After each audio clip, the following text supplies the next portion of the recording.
Sir ನಿನ್ನೆ project negative feedback ಇಂದ manager ಸ್ವಲ್ಪ ನನ್ನ ಬೈದ್ರು. ಸೊ ಆ ವಿಷಯವಾಗಿ ನಾನು ಪರ್ಸನಲಿ ತಗೊಂಡು ಅದು ಓವರ್ ಆಗಿ ಥಿಂಕ್ ಮಾಡಿ ನೈಟ್ ಎಲ್ಲ ಸರಿಯಾಗಿ ನಿದ್ದೆ ಆಗ್ಲಿಲ್ಲ. ಓಕೆ, ಸೊ ಇಂಥ ಸಿಚುವೇಶನ್ ನಾ ಹೇಗೆ ಮ್ಯಾನೇಜ್ ಮಾಡೋದು ಸರ್? ನಿಮ್ಗೆ ಏನ್ ಕಾಣಿಸ್ತಾ ಇದೆ? ನಿಮ್ಗೆ ನಿಮ್ಗೆ ಓಕೆ, ಇಷ್ಟು ಜನ ಇದ್ರೆ ಎಲ್ರಿಗೂ ಬ್ಲಾಕ್ ಡಾಟ್ ಕಾಣಿಸ್ತು. ನಿಮ್ಗೆ ಇಷ್ಟು ಭಾಗ ವೈಟ್ ಇದೆ ಅಲ್ಲ, ಅದು ಯಾರಿಗೂ ಕಾಣಿಸಿಲ್ಲ. ಒಂದು ಬ್ಲ್ಯಾಕ್ ಡಾಟ್ ಕಾಣಿ. ಸೊ ಏನಿದ್ರ ಅರ್ಥ?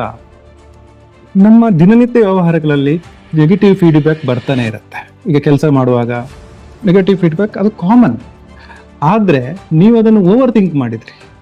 ಓವರ್ ಥಿಂಕ್ ಮಾಡಿದಂದ್ರೆ ಅವ್ರು ನನಗೆ ಕೆಲಸದಿಂದ ತೆಗಿತಾರೆ ಏನೋ, ಮತ್ತೇನೇನು ಬರುತ್ತೆ, ನನ್ನ ಬಗ್ಗೆ ಅವರಿಗೆ ಬ್ಯಾಡ್ ಒಪಿನಿಯನ್ ಕ್ರಿಯೇಟ್ ಆಯಿತು ಏನೋ, ಅಥವಾ ನನಗೆ ನೆಕ್ಸ್ಟ್ ಪ್ರಯಾರಿಟಿ ಕೊಡೋದಿಲ್ಲ ಏನೋ, ಅಥವಾ ನೆಕ್ಸ್ಟ್ ನನ್ನ ಕೆಲಸ ಬೇರೆಯವರಿಗೆ ಜಾಸ್ತಿ ಇಂಪಾರ್ಟೆನ್ಸ್, ಹೀಗೆ ಬೇರೆ ಬೇರೆ ಬೇರೆ ವಿಷಯ ತಲೆಗೆ ಬಂದಿತ್ತಾ ನಿನ್ನೆ? ಇದಕ್ಕೆ ನಾವು ಓವರ್ ಥಿಂಕಿಂಗ್ ಅನ್ನೋದು.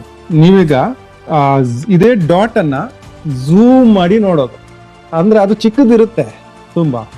ಝೂಮ್ ಮಾಡಿದ್ರೆ ಏನಾಗುತ್ತೆ? ಈ ಡಾಟ್ ಅದು ಒಂದೇನೇ ಕಾಣಿಸ್ತದೆ, ಅದರ ಬಗ್ಗೆ ಉಳಿದದು ಯಾವುದೂ ಕಾಣಿಸಲ್ಲ. ಸೊ ಇಲ್ಲಿ ಏನ್ ಮಾಡುತ್ತೆ, ನಿಮ್ಮ ಇಡೀ ದಿನದ ವ್ಯವಹಾರಗಳಲ್ಲಿ ಆ ನೆಗೆಟಿವ್ ಫೀಡ್ಬ್ಯಾಕ್ ಅನ್ನೋದು ಒಂದು ಚಿಕ್ಕ ಭಾಗ ಅಷ್ಟೇ. ಅದಕ್ಕಿಂತ ಮುಂಚೆ ತುಂಬಾ ಎಕ್ಸ್ಪ್ರಿಸಿಯೇಷನ್ ಮಾಡಿರ್ಬೋದು, ತುಂಬಾ ಹೊಗಳಿರ್ಬೋದು, ಅದನ್ನು ನೀವು ಯಾರು ತಲೆಗೆ ತಗೊಂಡೇ ಇಲ್ಲ. ಅದಕ್ಕಿಂತ ಇಡೀ ಭಾಗದಲ್ಲಿ ಎಷ್ಟೋ ಒಳ್ಳೆ ಕೆಲಸಗಳನ್ನು ನೀವು ಮಾಡಿರ್ಬೋದು, ಅದ್ರ ಬಗ್ಗೆ ನೀವು ಥಿಂಕೇ ಮಾಡಲ್ಲ. ಬಟ್ ಒಂದು ಚಿಕ್ಕ ನೆಗೆಟಿವ್ ಅದಕ್ಕೆ ಓವರ್ ಥಿಂಕಿಂಗ್ ಆಗತ್ತೆ. ನಾವು ಏನ್ ಮಾಡಬೇಕು? ಏನಾದ್ರೂ ತಪ್ಪುಗಳ ಮನುಷ್ಯನಲ್ಲಿ ಆಗೋದು ಸಹಜ. ತಪ್ಪಾಗಿದೆ ಅಂತ ತಿಳ್ಕೊಳ್ಳಿ, ಸರಿ ಮಾಡಿದ್ರೆ ಆಯ್ತು.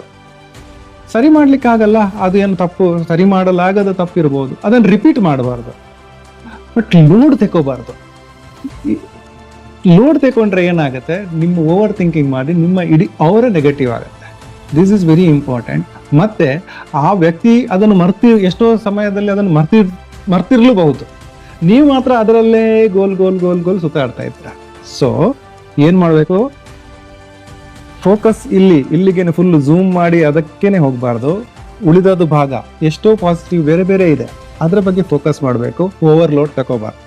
ಈಗ ಓವರ್ ಥಿಂಕಿಂಗ್ ಬಗ್ಗೆ ನಾವು ಮಾತಾಡ್ತಿದ್ವಿ. ಸೊ ಇದನ್ನ ಹೇಗೆ ಮ್ಯಾನೇಜ್ ಮಾಡೋದು? 3 ಅಂಶಗಳ ಬಗ್ಗೆ ನೀವು ತುಂಬಾ ಫೋಕಸ್ ಆಗಿ ನೋಡ್ಬೇಕು. ಒಂದು, ನಿಮಗೆ ಏನಾದ್ರೂ ನೆಗೆಟಿವ್ ಫೀಡ್ಬ್ಯಾಕ್ ಕೊಟ್ರೆ ಅದು ರಿಯಲ್ ಆಗಿ ಎಕ್ಸಿಸ್ಟ್ ಆಗಿದೆಯಾ, ರಿಯಲ್ ಆಗಿ ಅದು ಇದೆಯಾ, ಅಥವಾ ನಿಮ್ಮ ಇಮ್ಯಾಜಿನೇಷನ್? ಅದು ತುಂಬಾ ಇಂಪಾರ್ಟೆಂಟ್. ಕೆಲವೊಂದು ಸಲ ನಮ್ದು ಅದು ರಿಯಾಲಿಟಿ ಆಗಿ ಇರೋದೇ ಇಲ್ಲ, ಅದು ನಮ್ದೇ ಇಮ್ಯಾಜಿನೇಷನ್ ಆಗ್ತದೆ. ಹೀಗಾಗುತ್ತೆ, ಹಾಗಾಗುತ್ತೆ, ಹಂಗೆ ಆಗಿದ್ರೆ ಹೆಂಗೆ, ಹಿಂಗಾಗಿದ್ರೆ ಹೆಂಗೆ, ಅವ್ರು ಹಾಗೆ ತಿಳ್ಕೊಂಡ್ರೆ ಹೆಂಗೆ, ಇದೆಲ್ಲ ನಮ್ಮ ಇಮ್ಯಾಜಿನೇಷನ್. ರಿಯಾಲಿಟಿಯಲ್ಲಿ ಅದು ಇರೋದೇ ಇಲ್ಲ. ಫಸ್ಟ್ ಅದು ರಿಯಾಲಿಟಿಯಾಗಿ ನೀವು ಥಿಂಕ್ ಮಾಡಿರೋದು ಎಕ್ಸಿಸ್ಟ್ ಆಗಿದೆಯಾ? That is first one. Second one, ನಿಮ್ಮ ಥಿಂಕಿಂಗ್ ಸೊಲ್ಯೂಷನ್ ಕಡೆಗೆ ಹೋಗ್ತಾ ಇದೆಯಾ?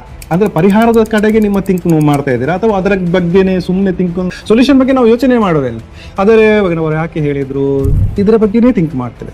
ಸೊ ಸೊಲ್ಯೂಷನ್ ಬಗ್ಗೆ ನಿಮ್ಮ ಥಿಂಕಿಂಗ್ ಸೊಲ್ಯೂಷನ್ ಕಡೆಗೆ ಹೋಗ್ತಾ ಇದೆಯಾ, ಅದನ್ನು ನೀವು ಥಿಂಕ್ ಮಾಡಬೇಕು. 3ನೇದಾಗಿ, ನೀವೇನೋ ಒಂದು ಚಿಕ್ಕ ತಪ್ಪು ಕೆಲಸ ಆಗಿದೆ, ಅಥವಾ ಆ ಒಂದು ಸಿಚುವೇಶನ್ ನಡೆದಿದೆ, ನೆಗೆಟಿವ್ ಫೀಡ್ಬ್ಯಾಕ್ ಬಂತು, ಅದ್ರ ಬಗ್ಗೆ ನಿಮಗೆ ಕಂಟ್ರೋಲ್ ಇದೆಯಾ? ಅದನ್ನು ಸರಿಪಡಿಸುವಂತಹ ನಿಮ್ಮ ಕಂಟ್ರೋಲ್ ನಿಮ್ಮದಿದೆಯಾ?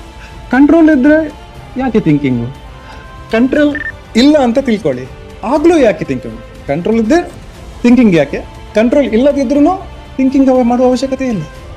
ಸೊ 4ನೇದು, ನೀವು ಯಾರ ಬಗ್ಗೆ ಥಿಂಕ್ ಮಾಡ್ತಾ ಇದ್ದೀರೋ, ಅವರು ಹಾಗೆ ಹೇಳಿದ್ರು ಅವರ ಬಗ್ಗೆನೆ, ಅಥವಾ ಏನು ಬೇಸರ ವ್ಯಕ್ತಪಡಿಸ್ತಿದ್ದೀರೋ ಅವರ ಬಗ್ಗೆ ನಿಮ್ಮ ತಲೆ ಏನು ನೆಗೆಟಿವ್ ಆಗಿ ಯೋಚನೆ ಮಾಡ್ತಾ ಇದೆಯೋ, ಅವರು ಅದರ ಬಗ್ಗೆನೇ ಥಿಂಕ್ ಮಾಡ್ತಾ ಇದ್ದಾರೆ. ಅದು ಇಂಪಾರ್ಟೆಂಟ್. ಅವರು ಅದರ ಬಗ್ಗೆ ಥಿಂಕ್ ಮಾಡದೇ ಇದ್ದಿದ್ರೆ ನೀವು ಯಾಕೆ ಥಿಂಕ್ ಮಾಡಬೇಕು? ಬಿಟ್ಬಿಡಿ, ಏನು ಆಗಲ್ಲ, ಬಿಟ್ಬಿಡಿ. So go with the flow. So ಏನ್ ಇಂಪಾರ್ಟೆಂಟು, ಏನ್ ಮಾಡ್ತೀರಾ? ಗೋ ವಿತ್ ದ ಫ್ಲೋ ಅಂತ.